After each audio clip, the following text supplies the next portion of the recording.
What's going on, guys? It's your boy Scrub here, back again with another video. Hope you guys are having a great day. I know I am. And today I've got a subscriber story that was sent in to me about food fights. You know, I personally have a little bit of experience with this topic. About 2 years ago, I told a story about this food fight that I started one time, and I thought mine was pretty cool. You know, I was like, yeah, not to toot my own horn, but I started a food fight. Considering that, like, mine ended up with the vice principal getting smacked with a trash can, I thought that was pretty out there. But somehow, that seems like child's play compared to what this dude sent in. I'm not even kidding you, dude. Somehow, compared to this, like, mine is nothing. But before we get into it, I'm gonna ask you guys to go ahead and press the like button. It really helps out the channel, and you gotta be sure to press the like button, or no joke, no scam, you guys are going to get smacked in the face by a bratwurst. And not even a cooked one, just a raw one, a raw, sweaty brat smacking you in the cheek. And yeah, without further ado, let's get into it. So, you know, we all know food fights are pretty iconic at this point. For some reason, American culture has just really grabbed on to, like, flinging food at each other in the middle of a school gymnasium as something that everybody should do at least once. Every movie that I remember growing up had, like, that one scene where kids are lining up, throwing stuff at each other. Some kid in the band ends up using his tuba as a weapon. There's trumpet bazookas, the only time band equipment's ever been useful. Usually it's just, you know, pure chaos. Well, this sub that I'm gonna name Eddie for the rest of this video particularly loved the idea of getting into some rambunctious trouble with a food theme. One thing that he had always wanted to do was, like, start a food fight. And this is the part where, for the purpose of YouTube, you know, and just not being a bad influence, I have to do a little bit of a disclaimer. You should not start a food fight, alright? I really don't think any of you guys should do it. You're gonna get in trouble for it. You're gonna get suspended more than likely. And on top of that, it's just really not cool to do to the janitor. You know, he's gotta clean up a lot of food that he wouldn't have had to otherwise, and I'm gonna take a gander that cleaning up a school already sucks. So that being said, now that I have the disclaimer out of the way and the monetization bot's gonna leave this green, Eddie had decided that because he loved the idea of a food fight so much that he was going to start one. You know, he just felt like certain experiences you just gotta take life by the balls and enjoy, and he felt like slinging mayo at his classmates just happened to be one of them. And he knew he was going to be getting in trouble, he knew he'd probably be getting suspended, and he had also decided to volunteer to clean it after the fact. He was going to get some friends that were going to help him start the food fight. He figured he had a couple dudes that he would recruit, and, you know, he made sure before he thought of anyone that he would bring on board that they would be okay with staying and cleaning too, just because they didn't want the janitors to have to deal with all that mess either. So he comes up with this plan. He knows he's going to need a couple friends just because the odds of one guy being able to start a food fight is slim to none, and, you know, the odds of that same one guy cleaning up the entire food fight if he does start one would also really suck. But one thing that he ends up finding out really quick is, like, not everybody else has this dream that he does of being in a food fight. You know, a lot of people think it's cool, they've seen it in movies, but, like, they don't actually want to be involved in starting it because, you know they're gonna get in trouble, they know they're probably gonna get suspended. So naturally, getting people on board to help him with his little plan is a little bit difficult. So he spends some time kind of like tracking people down. He gets rejected a whole lot. He kind of decides that he's gonna really seriously invite some people. And, you know, I almost gotta wonder, like, if he's done this much thought into it, trying to figure out who would be on board, is it a compliment or kind of an insult if he, like, decides to ask you, you know? I can't lie, obviously, like, I was involved in a food fight too, so I'm an idiot, but I'm openly an idiot. Like, this guy, in order to invite you on board, had to have gone, nah, I'm pretty sure he's stupid enough to get involved in this. Like, the criteria before he asked anybody was they have to at least be, like, this dumb, you know, at least as dumb as that guy on YouTube is. So, you know, I'm not quite sure if I would be complimented or a little bit bothered if I got invited, but nonetheless, he goes around asking people to join, gathering up these people. And finally, once he gets a list of people that are on board, you know, that are interested, not fully committed yet to, like, actually going through with it, but, you know, enough to get a little bit more information, he adds everybody to this group chat. Which probably is not the best idea, bro. Group chats where you're planning something that can get you in trouble just seems like a really bad idea because it just takes one person leaking screenshots for all y'all to get wrecked. But whatever, he opens it up like some weird multi-level marketing pitch, dude. Like, I probably would have left just based on what he said his first message was to this group chat. Basically, he opened it up with like a message, you know, hey guys, I have an amazing opportunity for you guys, and all you have to do is help me with this one thing. Which totally sounds like he's about to ask me to join a, not a pyramid scheme, a triangle business model, you know, whatever they're telling themselves to make them feel better these days. I also love that he called it an amazing opportunity. Like, you would think that an amazing opportunity you're offering to people would be a good job or maybe some training that would make them, have a good experience or something. I wouldn't necessarily call starting a food fight an amazing opportunity. Sorry, my dog's joining. Because, in my opinion, that's just a little bit more risky. You're probably going to get in trouble, and chances are most people are going to look at you like a jerk on the administration after the fact, so just school in general is going to be a lot more difficult. Not amazing, but hey, to each their own. It worked, though, because everybody in the group chat was like, all right, well, what's this amazing opportunity? You've got my interest. Somehow, that's all it takes, dude. That's all it takes to get people on board. I guess that's why he spent so much time thinking of the type of people that would be down. Anyone that would have been like, wait a second, what do you mean amazing opportunity that ends up with me in trouble? That wouldn't have been good for the group, so he had to make sure that they would go along with it, I guess. Man, I don't know. I get a lot of weird messages about, like, I have an opportunity for you, and it's every time I've ever replied to it, it's never actually an amazing opportunity, dude. It's always just some dude trying to sell me something weird or try to get me to join some type of pyramid scheme. But hey, I guess that's why they're ending up in this story about the food fight that went wrong, and I'm the one telling it. He says they should start a food fight that Friday, though. He lets the group chat know his little bitty plan, and as soon as he says what the opportunity is, like more in detail, and I'm using air quotes around opportunity, a little bit more apprehension comes up right away. And people are like, okay, well, what if we get in trouble? And all he starts doing is telling everybody that, like, it would be worth it because it would be so funny, it would be really, really hilarious. And, like, some people are buying it. A couple of people leave. They're just not down to get wrapped up in it. However, he ends up with enough people to be like, no, I'm listening after the MLM pitch and then the details of how they should start a food fight. And I will say, everybody that at that point was still on board has to be some of the realest, like, friends around. Everybody has that one group of friends that they get, like, especially dumb with, I've got a lot of good friends, a lot of people that I would consider a pal of mine, but, like, there's the boys where the funniest, just dumbest stuff goes down. And I feel like the group of people that ends up after all the negatives have been laid out in one motivational speech are still like, yeah, let's start a food fight, are the definition of the boys for this dude. So he gets his little gang of vandals that's down to commit some stupidity, and they start really coming up with a super detailed plan now. Like, obviously, they knew they were starting a food fight on Friday, but, like, they didn't know exactly how it was going to go down, who was going to do what, all that stuff. So when they start talking about it, they're kind of like, all right, well, we could all sit together at a table, and then, as we're sitting together, we could, like, just start a food fight. And the ringleader of it all, Eddie, is kind of like, no, I don't know if that would really work, because at that point, all it would take is one teacher kind of coming over to us, kind of shutting us down, or other people just looking at us like we're super stupid and not getting involved. So they decide that the best approach is to have everybody kind of split up and sit at different tables. You know what I mean? And so they're going to have like one guy in one corner, one guy in another corner, one guy in each corner, actually. I'm not going to just say each one corner 4 times. And then they're going to have one dude in the middle, because there were 5 people that were super, super down. And then from there, they were going to start throwing food in kind of just every direction, not really caring what direction it was getting thrown at, just because they figured if somebody got hit with something that they would probably throw food back. So they synchronized their watches, which had to have felt so cool, dude. I'm sorry, man. Like, that's got to be one of the coolest feelings ever. All right, guys, let's synchronize our watches. And so they decide that at 11:35 on the dot, they're going to start throwing food. And they decide that they're going to go with, like, all using the same type of food that they think would be the best to start a food fight. And the option that they pick is Gogurt, which, in my opinion, has got to be one of the nastiest ways to get it started, because, like, damn, bro, yogurt is already just kind of gross if you think about it. Getting it in your hair is really gross, but, like, this is the food fight equivalent of a bioweapon. Do you know what I mean? Imagine just getting hit in the head with some Gogurt. It gets stuck in your hair. Now your hair is going to smell like yogurt forever. Nobody wants to smell like yogurt. Plus, on top of that, the way that they, like, engineeringly to come up with their plan is that they're kind of going to use it like a grenade. So they're going to throw it, and as it's going, it's going to shoot liquid down and cause a big mess. But then when it lands, it's kind of going to splat and kind of get everything on the table covered. The entire table is going to get splattered, and they're all going to be pissed.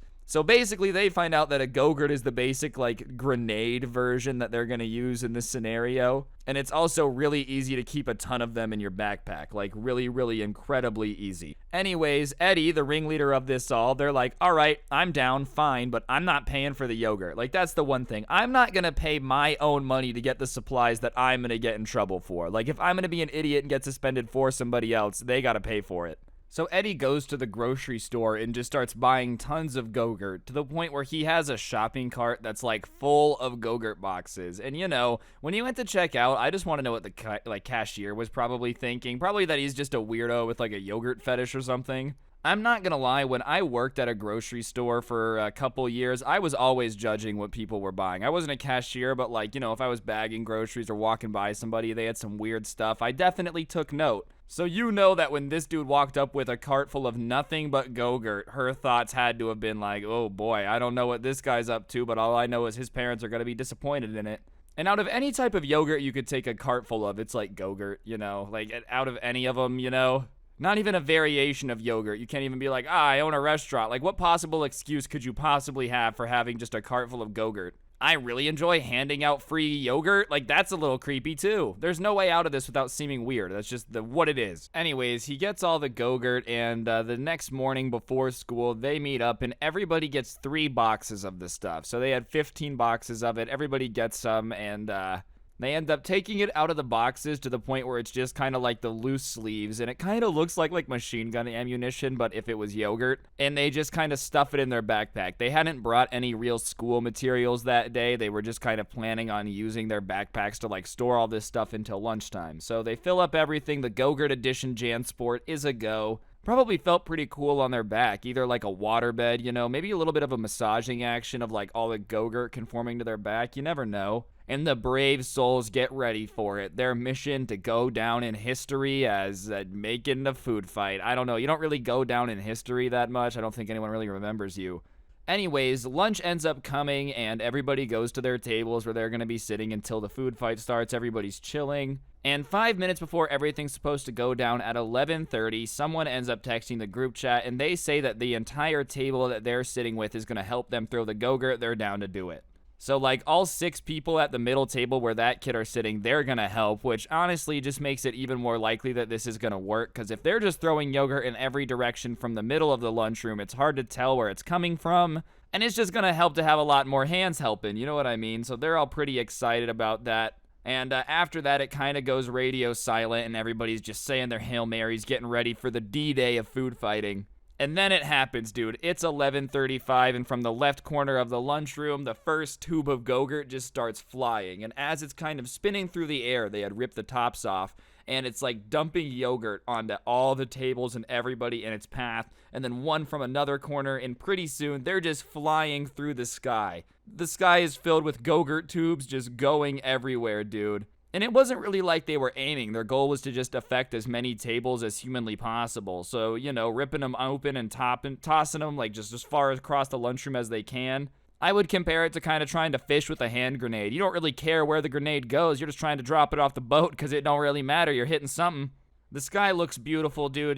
The colors of Gogurt tubes filling the air. Just imagine the most beautiful sight you've ever seen. Like the Wizard of Oz with all the flying monkeys. And just as fast as all the tubes are flying, they the first ones that are thrown start to land. And that's when it starts to go a little bit out of control. The splattering tubes are going everywhere. People are getting smacked with it. Even people that had somehow avoided being hit with stuff falling from the sky are now just getting it all over the place. People are screaming because they're all getting splattered, and as the tubes are hitting the tables, it's bow, bow, bow, bow. Starting to sound like a Blue Man Group concert, and as soon as the tubes start landing, other food starts flying back. People are just trying to throw any food back because they're pissed. They just want any type of revenge, even if they don't know where it came from. And the food fight is on. Their plan had worked. As soon as people start throwing back, slices of pizza, you're on, because if you guys are only throwing Gogurt, it's really easy to tell when other people get involved. So as other stuff starts flying back and forth, now the sky is just covered in food. What was once just a barrage of Gogurt tubes is now turned into just every type of food imaginable. And the teachers are trying to get stuff under control, yelling at kids, threatening detention, but when the entire lunchroom is going crazy, none of that stuff matters. It doesn't matter how much you yell at them to please stop. They're just not going to. And the mess is starting to pile up, the floor is covered in food, it's covered in sauce, it's covered in yogurt. And the principal, who's trying to contain the mess as much as humanly possible and calm everybody down, he gets up in front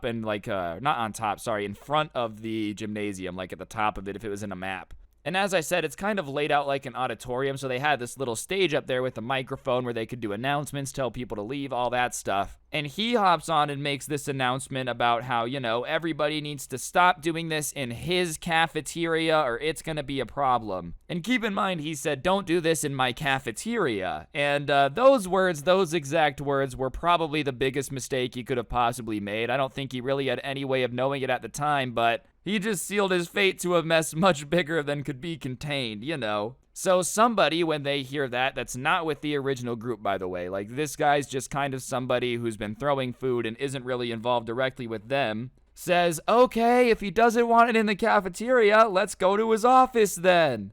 And usually in a normal situation where everybody's calm, everybody's thinking things through, they would go, I don't really know if it's worth it to go trash the principal's office with food because, I'm going to get in a lot of trouble. But keep in mind, it's just a mob mentality now. Everybody's freaking out. Everyone's been throwing food. So, because everyone's so caught up in the moment, they just go, yeah! And the doors of the, auditorium lunchroom thing swing open, and down the hall is, the office where, the aides are, all the paperwork gets done, vice principals, principals, all that stuff. And they just start going down the hallway towards the office. This mob of food-covered, angry kids just marching down there, screaming stuff like, we're gonna destroy the office, just going absolutely crazy.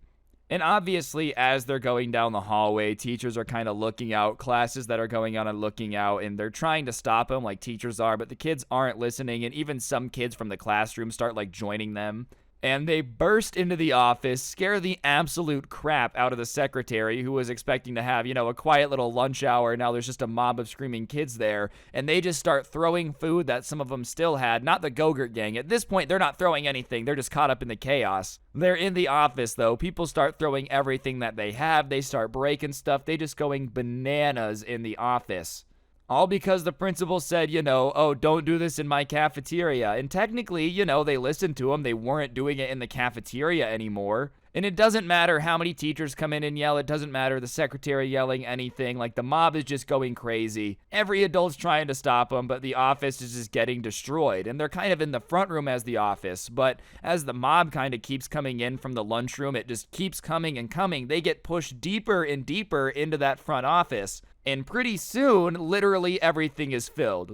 Basically the vice principal's office, counselor rooms, janitor closets, you name it. Kids are in there making messes, smearing food all over the place, breaking stuff. It's literally like a riot is going on now in the front of this school. Alright guys, I'm going to interrupt the video for just 1 second. On screen now is actually an Xbox gift card. For those of you that don't know, I give away an Xbox gift card or another type of gift card in every single video I post here on this channel as a way to say thank you to everyone that turns on those notifications and subscribes. So if you haven't already, I'd really appreciate you tapping that subscribe button and turning on notifications. And yeah, if you already do, thank you so much. And on that note, I'll shut up and let you guys get back to the video. Enjoy. And now that the angry mob is in here and they're breaking furniture and absolutely going crazy, the Gogurt gang, which is what I'm going to call them from now on, is kind of just sitting there looking at each other, realizing that this went way too far. They did not want this to go this crazy. They just wanted a fun food fight, not a prison riot. And over the intercom amongst all this chaos comes, we called the police, you guys need to stop this, this is out of control. And what original plan was for the Gogurt gang to kind of turn themselves in and clean up everything. Except now they are just kind of yeah, we're not going to do that. Because it's gotten so absolutely out of control, they're not too keen on getting caught. They were originally going for a food fight. They really did not mean for any of this to happen. So they start trying to find a way to get out of the school. They're just walking through all this chaos in the exit, and as they're going towards the exit, they have to walk past a lot of the offices, and they're kind of realizing just the extent of how crazy the rest of the kids at the school have gotten. There's broken fax machines, there's printers that have been thrown, there's desks are all broken, holes in walls. They're kind of in shock just looking at all of this because it's literally you would have thought a mini tornado came through here. The Tasmanian Devil from Space Jam 2 pulled up and started spinning. It looks like there was just absolute chaos going on in here. They're kind of in shock. They're not really talking, but they finally get outside the doors towards the parking lot. And once they're in the parking lot, they just start sprinting to the car as fast as humanly possible. Now, instead of like food flying through the air, only the sound of sirens is filling it, you know, just absolutely dreading the fact that there's a lot of cops coming to calm it down. I don't really know what they must have said to the police, like, hey, we have a riot at the school or something. All I know is sirens are never a very relaxing feeling, but I'm sure when you're the people that low-key started this food fight, they're even more horrifying. So they hop in the car and they're trying to leave, but they're kind of looking behind them. And it looks like a lot of other kids that might have been throwing food or doing something bad are also trying to leave. So the parking lot's pretty clogged up because, you know, there's cops coming in, there's people trying to leave. No one can get in or out. So at that point, they're like, all right, well, we're stuck here, so we just have to sit in the car and wait and just try to act normal, you know? Except they knew as a group that it would be more suspicious if they were acting normal. So they have the two people in the front act normal and the two people in the back like get down and start hiding. And then they had two kids crawl into the trunk to hide. Obviously, I don't recommend any of this. It's very, very dangerous. I wouldn't do it. But they were just trying to think of ways to look as less or least suspicious as possible. And in the silence, the guy in the front kind of starts talking and everybody's talking. The guy in the passenger seat, the guys in the back. And they're all talking about how stuff escalated way more quickly than they expected, and like this was a big mistake and how stupid it was and how much they regret it. And as they're talking about how much they're regretting it, the two people in the front are the only ones that can see, and they're just watching all these cops kind of come in and calm the school. They're pulling up, kind of yelling at people, getting everybody to chillax. It looked like most of the school had kind of been evacuated fire alarm style, like to this giant field, and was lining up. And as that's happening, one of them happened to have their window cracked and the intercom goes off and it's like, everyone in the parking lot, come back in, don't leave the school, you know, if you leave, you will be marked absent, all that stuff. And the Gogurt gang is like, all right, well, we're already in the car and it would be a lot easier for us to just leave and risk getting marked absent than it would be to like go back in and explain to you guys getting out of the trunk because somebody's gonna see us. So they decide to just wait, and a lot of the other cars at that point also just aren't leaving, but like traffic starts to clear up, they start getting moving, some of the people just repark and aren't leaving, and as soon as they can, they get out of there. They're like, all right, we're gone, we're not sticking around to figure out what happens, that's for sure.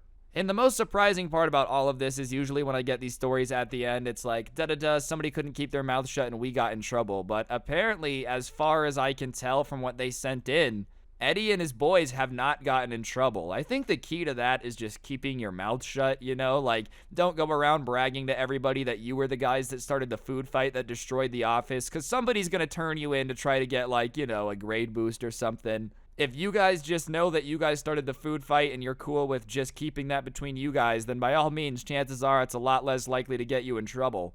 And I will also say it's probably also not priority number one. Priority number one for the school is trying to find the people that broke the fax machines and the printers, if I had to guess. I guess I'm not running a school, so I don't really know, but do you know what I mean? No matter what happened, though, this definitely got way too far. I don't recommend anyone destroying their school. That just seems dumb to me because you're the people that need the school. Like, if you just make your principal's job harder to do, that's only going to affect you in a negative way, but hey, whatever. Anyways, guys, I think that's going to do it for the video. Hopefully you enjoyed. If you did, I would really appreciate you taking a second to press the like button, comment down below, and subscribe. If you don't know what to comment, go ahead and comment the word air duster down there.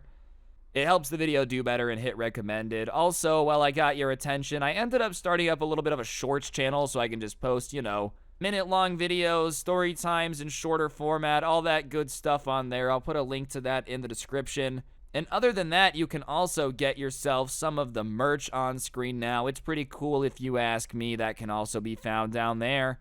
And last but certainly not least, I got a podcast too, and if you use code SCRUBBY at the G Fuel checkout, you get yourself a bit of a discount. Yeah, that's right, the best energy drink for gamers gets yourself a discount with code SCRUBBY. Don't you forget it. And yeah, on that note, guys, like, comment, subscribe. That's everything I got for today. Don't get anyone pregnant. If you do, make sure they're hot, and hopefully I'll see you guys next time. I'm out. Peace.